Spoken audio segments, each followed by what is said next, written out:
In this episode, I want to spend some time with the nocturne, which, as you might guess from hearing that word, seems like it would be an obvious choice for the poetry of night, in addition to all of these other kind of aspects and elements and types of things that we've been talking about. Very simply, a nocturne is a poem that's happening at night. It might feel dreamy, it might convey a melancholy mood.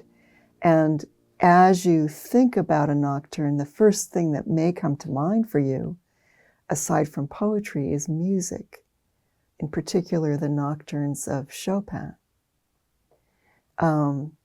Those moody, tender, minor keyed, beautiful piano pieces that have sort of freely floating rhythm. And so let's just listen to a little bit of Chopin for a second.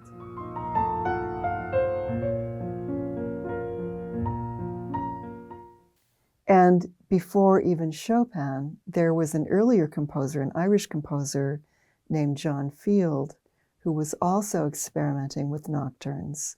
And if you hear a little bit of his work, I think you can feel how it may have even influenced Chopin. I don't know for sure if he had heard this music, but there's a real similarity.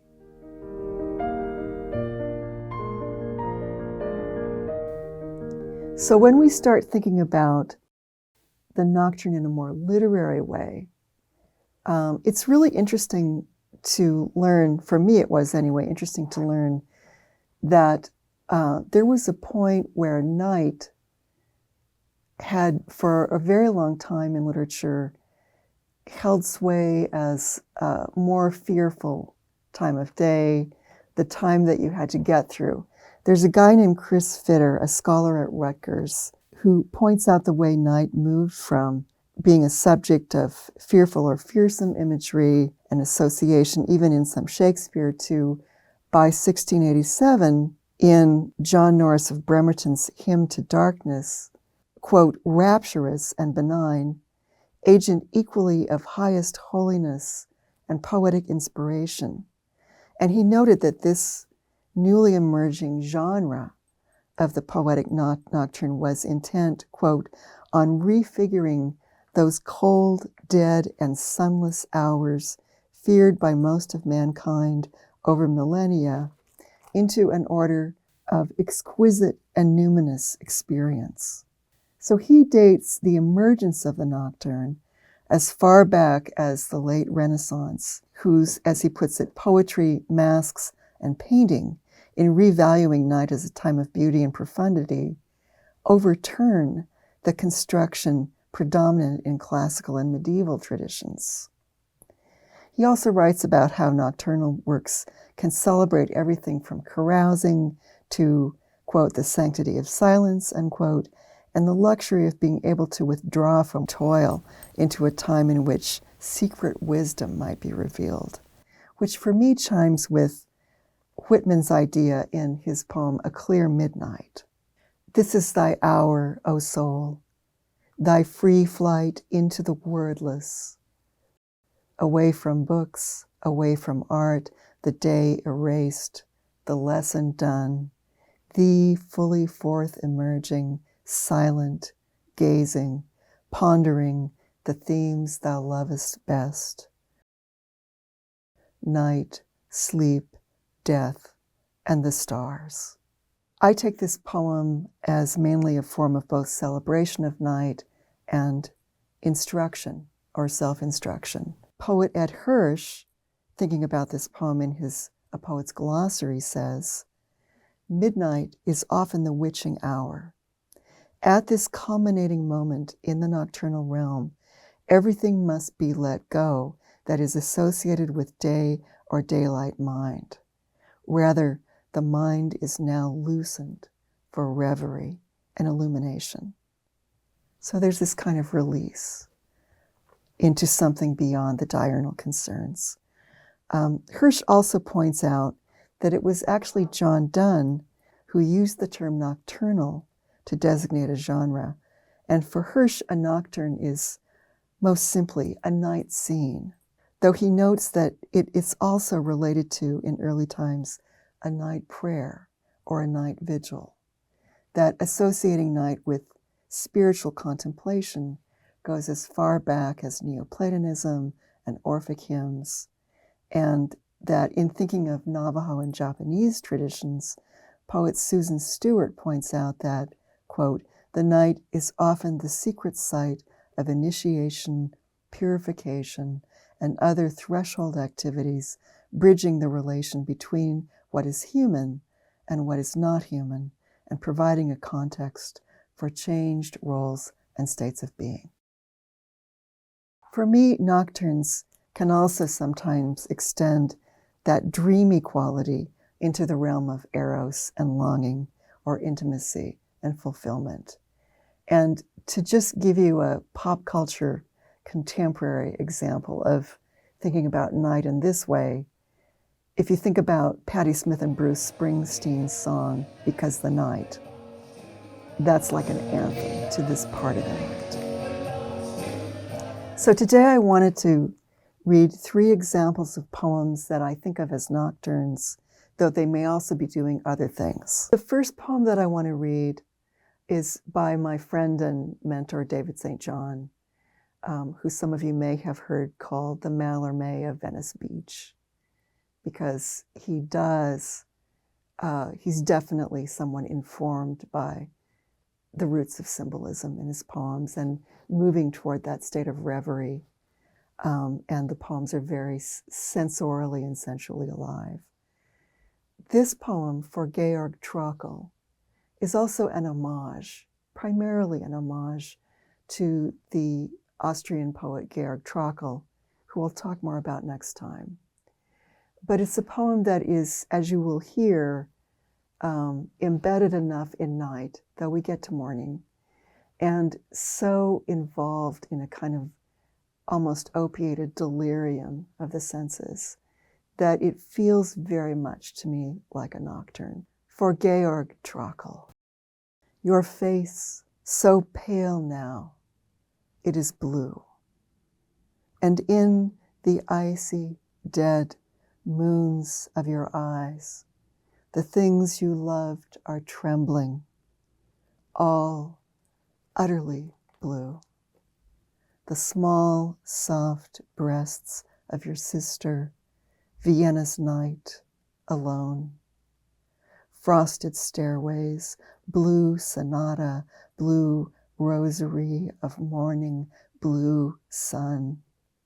The river and the sleek angel stepping from its waters, offering a robe of woven larkspur.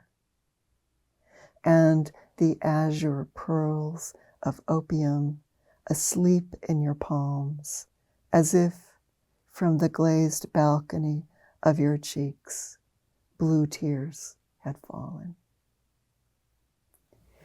If you tuned in to the last episode, you'll hear in this poem that it also has that same kind of repetition we talked about last time, and it creates its own spell by the heavy repetition of the word blue, and then goes beyond repetition of sound by bringing in additional shades of blue, the larkspur, the azure, however you think of the waters as clear or blue. So it's also a poem of enchantment. This next poem is by my friend Holaday Mason, and it appears in her book Toward the Forest, and it was a poem that was begun, as you will hear, on a trip to France. Nocturne of the blue, pale, vertical room. Green gods conduct the sky. Voices like smoke beyond the window, the lock thrown open to the labyrinth. One black-clad widow leaves Cite des Fleurs, mounts the steps of Sainte-Chapelle, wants the broken light inside, must have it.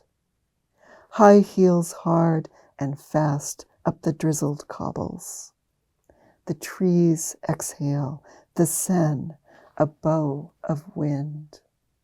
Cars like knives, sirens and stilettos again past the Sorbonne, schoolgirls in their beds, fathers deep asleep. Mothers in slow motion tie silk scarves into bells. The gardens of dead mentors from the pine, deep shade. Stone shadows and the choirs of pipes, the tombs of damp music. A man on Boulevard Saint-Germain turns his head to sudden rain, walks away. Pigeons like mirages. The handless capture of beauty. The weight of a woman's breasts underwater, the space between the body and the ceiling, the footstrike and the street, the company we keep with ourselves. What is then unmade? The medieval city ajar in quadrants of light, clouds of topaz rings, the drunken voices of young men, the rulers, their marble feet, completely still. The making, the surrender, the losing, the reclaiming, an empty chair near the table, on the table, one red geranium, white wine. A glow under the door reveals the lavender forms of the sleeping, their unguarded hands. A soft gray light drops from table to floor, loves the interval between table to floor. The old trees shower us in white seeds. Our bodies are outlined in blue. A man in a cafe touches his temples. Is it no longer night?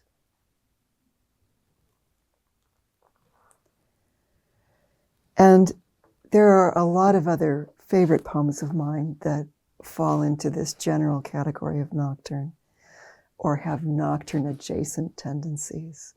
But I wanted to end today's episode with this poem by a poet named, excuse me if I'm not sure of exactly how to pronounce the name.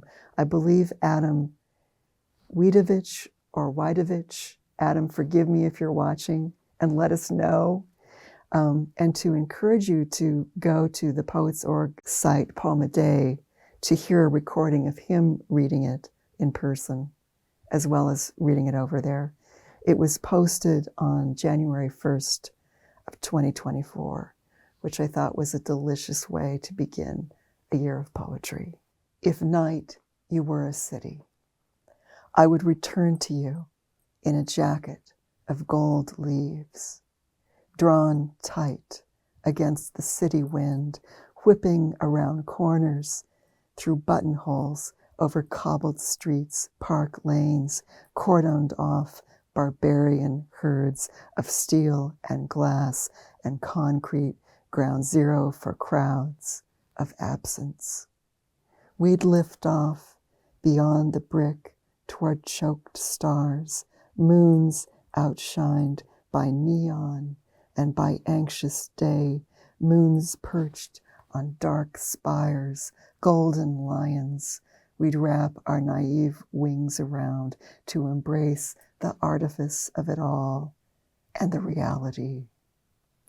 The heat here is unbearable, and I miss the need to be warm, that need to look forward to nights alone with you, with no morning on our minds, no time, no need to claw through restaurants packed with bridge and tunnel drunk on the filth and the beauty, for here there is no comparison, no autumn as autumn, no snow to justify a hot drink or a fat meal. The fish is delicious and the beer even better, but not the same. Some say the grass is greener as if it's law, and more. that I try to recreate metropolis each time a baobab drops a beetle, to flee every time winter floods the sand, to mute the night, boats eclipsing the mainland sprawl, trading with another language transformed before my ears. Tell me how you lived your dream, and I will tell you who you are. Every night, every single night, and with a wingspan, I resurrect in a cold sweat, and off in the distance there are drums, drums beating the island like drums, and outside the window an unexpected laugh, drums in concert with the percussive horn of the ferry to you. There's nothing romantic about this, nothing absolute. I am reminded of everything that went wrong, everything that went right, and when I wake, if I wake, may the flash not wax our feathers, may it not melt our wings.